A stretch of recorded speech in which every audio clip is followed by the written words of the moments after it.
Welcome to this week's adventure where I spent the day at San Diego Zoo Safari Park, which by the way is not in San Diego. Who knew, right? The park, which is located near Escondido, California, is one of the largest tourist attractions in San Diego County. This park houses a large array of wild and endangered animals, including species from continents of Africa, Asia, Europe, North and South America, and Australia. One of the biggest attractions to this park is the African tram, which I filmed and included in this video, which will show you antelopes, giraffes, cranes, and rhinos, just to name a few. Hi, this is Don with Cowboy Biker Adventures. Join me on this week's adventure with my co-host Michelle, which is going to act as our tour guide and also as one of the cameramen. So join us on this exciting adventure at San Diego Zoo Safari Park. You will not be disappointed.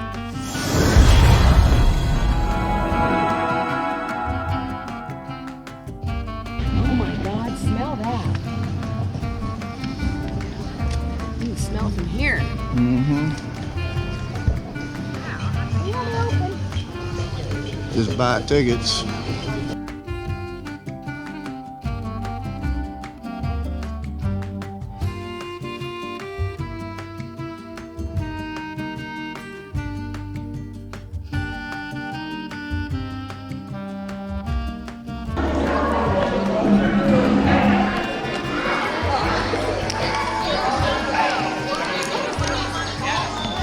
Wow. Look at that guy.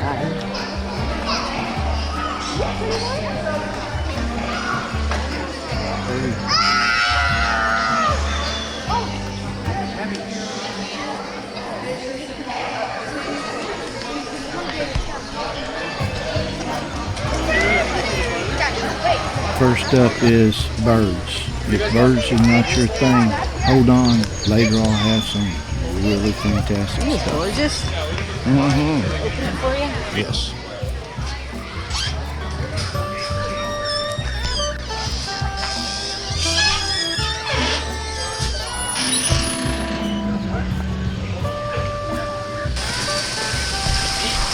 Oh, look at this.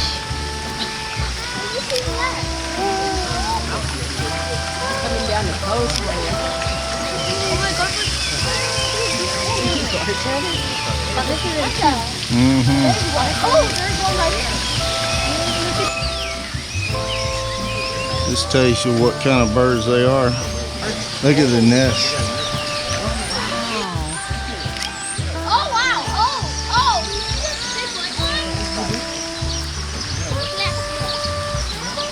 Oh, there's nests everywhere. Oh, look at this bill on this one.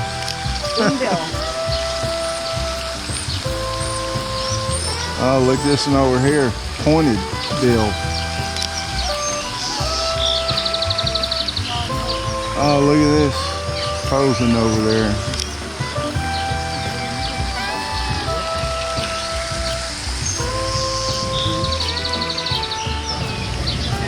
Oh, I might want a picture of that. Okay. And I'll find out where the tram is. All right.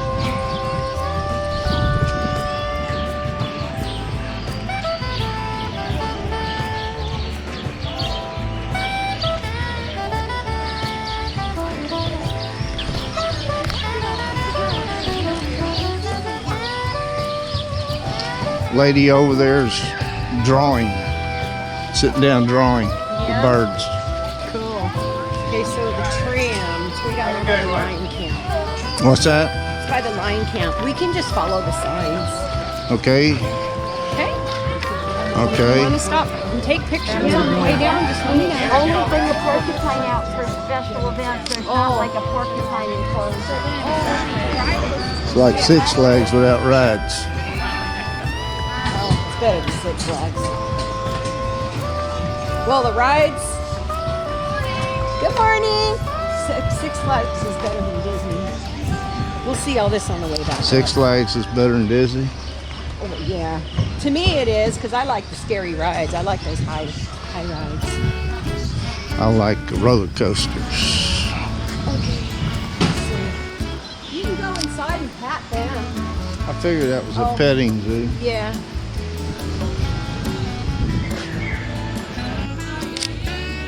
I filmed this bat sign for Dave, my friend at Our Endeavor on YouTube, because he's known as Batman. This is for you, Dave. All right, where are the bats? Oh, it says area temporary closed. Oh. Mm-hmm.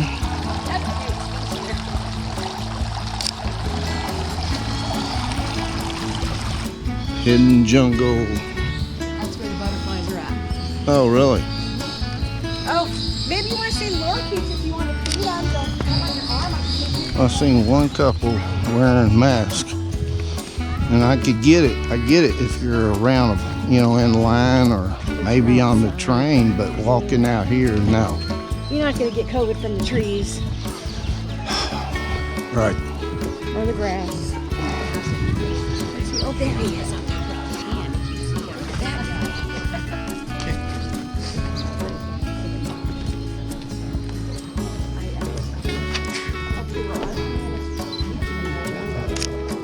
All right, let's see if we can get a better angle. Just put his head down. Just missed him.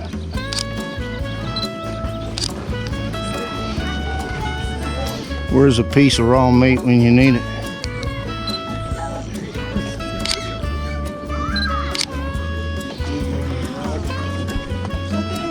All right.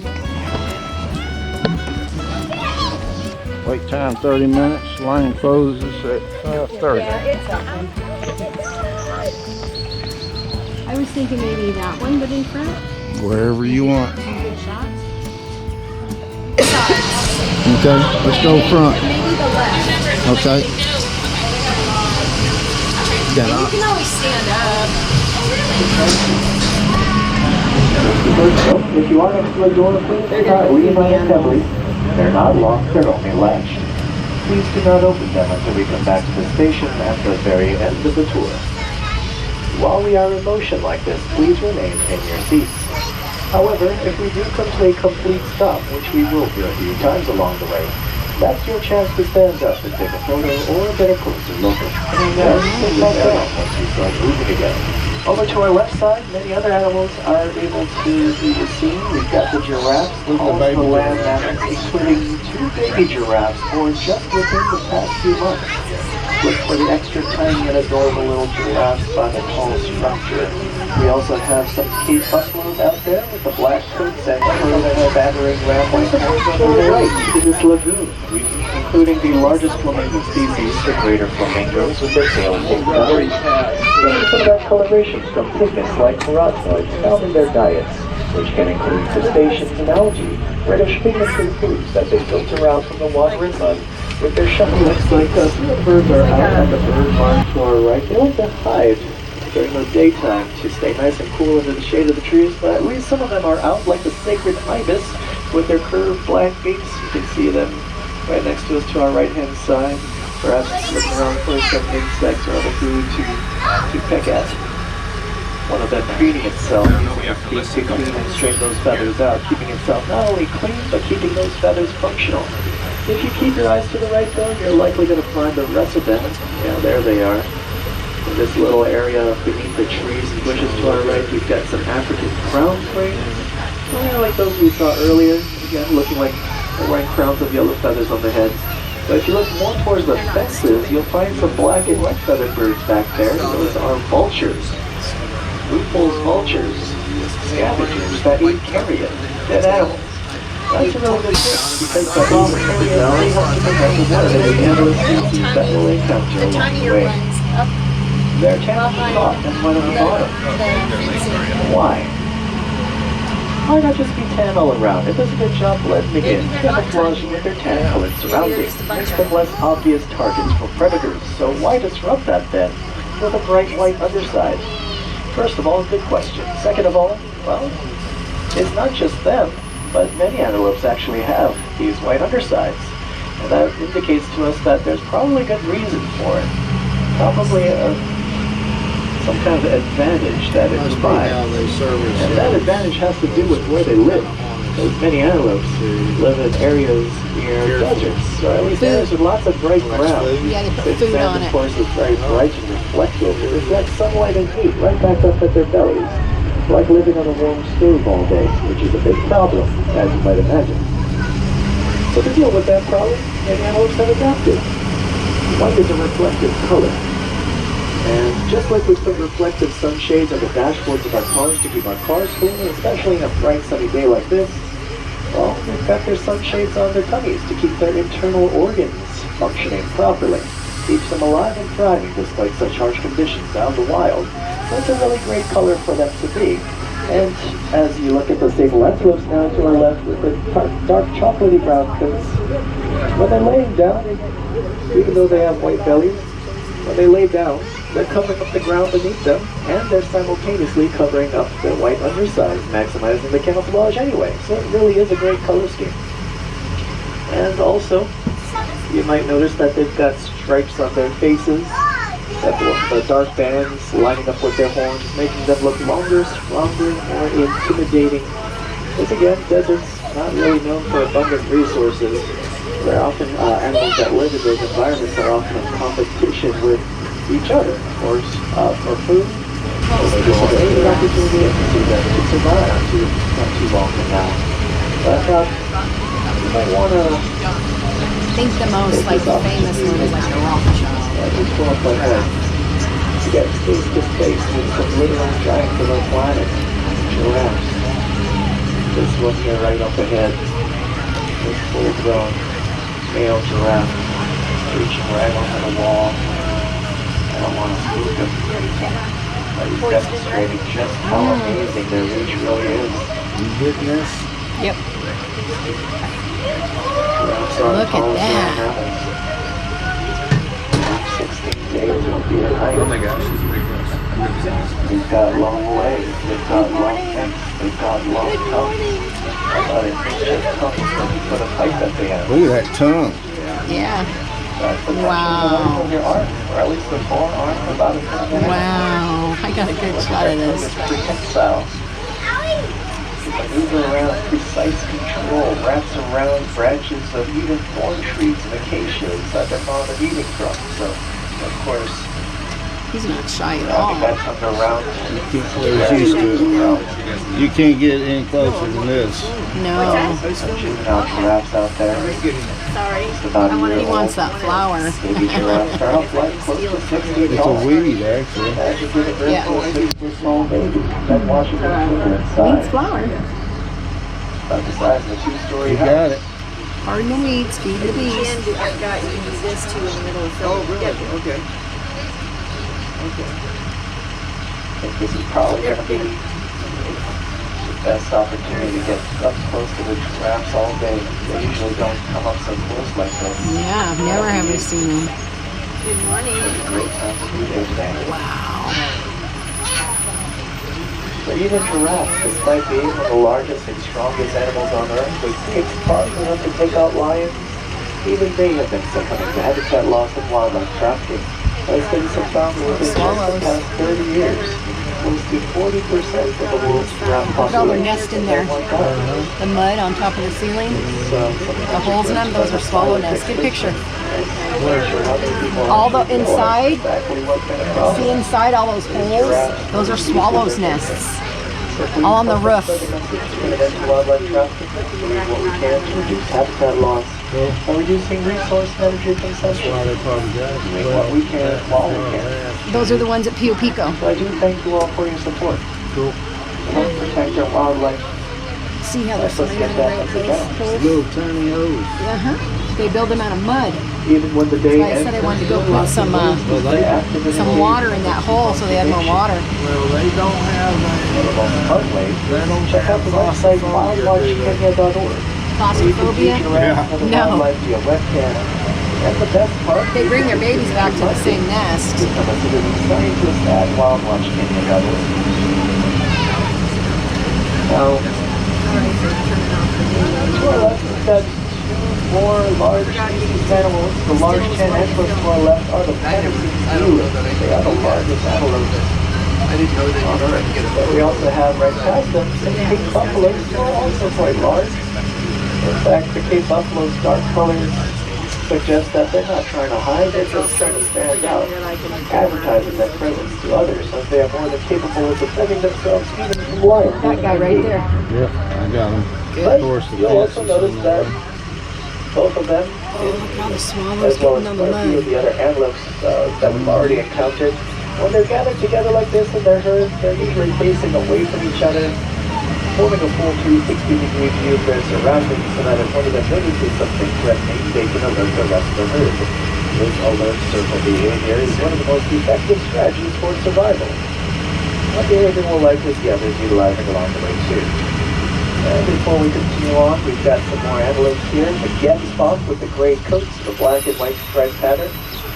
They too are desert antelope. They too have those threat mask patterns on the reflective white bellies. And further up, right past them, some shaggy brown antelopes, the ellipse and waterbuck.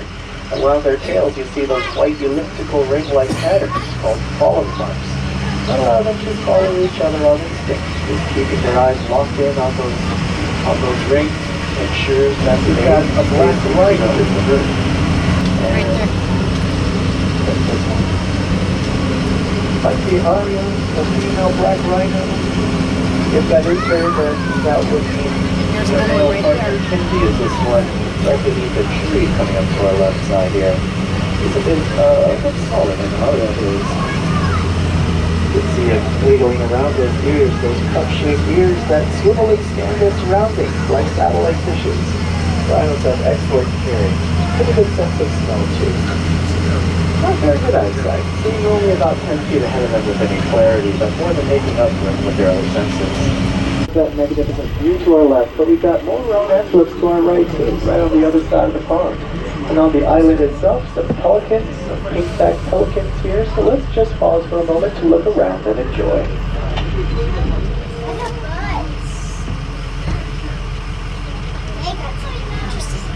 He's posing.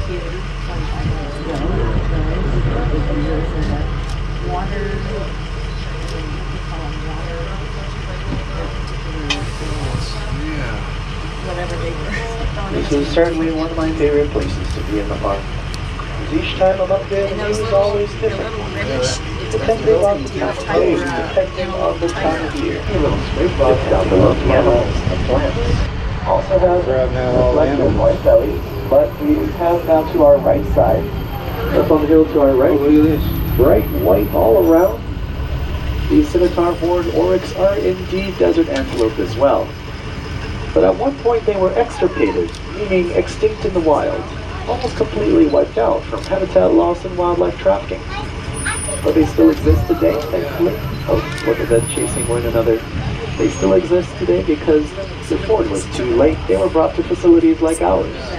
And through breeding programs over the last several decades, we were able to work together and collectively get their numbers up.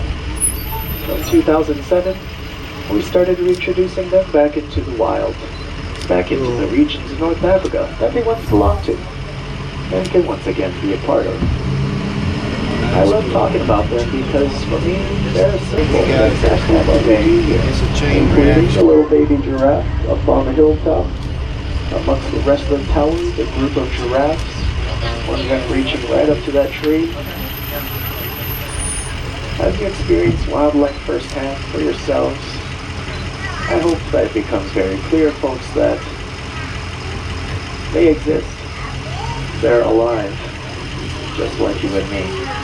Remember, be sure to stick around to after the credits for bonus pictures. While you're thinking about it, if you like the video, please give me a thumbs up and consider subscribing because I have adventure videos once a week. Again, I want to thank my co-host here and co-cameraman or woman, Michelle. And don't forget, next week I'll have part 2, which will cover the balloon ride over the park, the butterfly exhibit, which is only here once a year, and the rest of the park that I couldn't get in this video this week. So I hope you join us.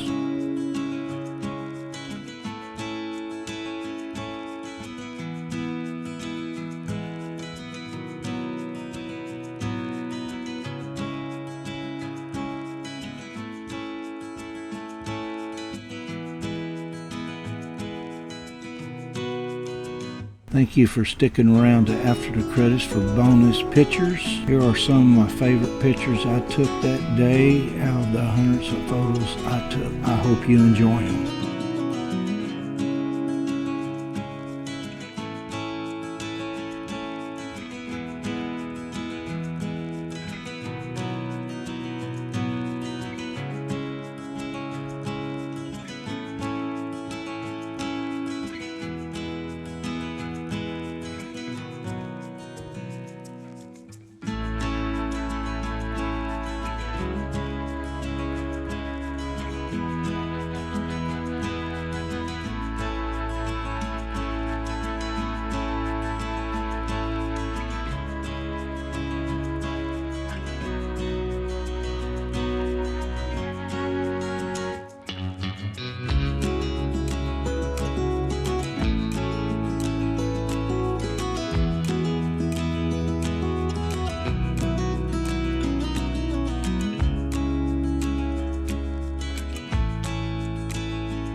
Thank you for watching this week's episode of San Diego Zoo Safari Park, Part 1. So until next week, have a good one.